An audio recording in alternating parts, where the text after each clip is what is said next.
अरे मोरी माई रे भैया। ए भैया कहाँ आई हो? अच्छा तो हुआ है।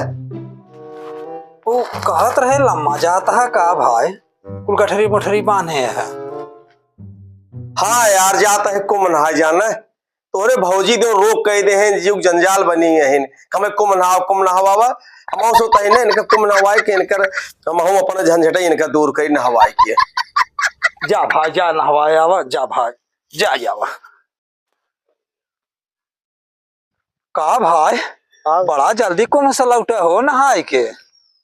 बस नहाए के बहक चलाई होते ये है। भौजी ने आज देखा तही कहाँ रह गई।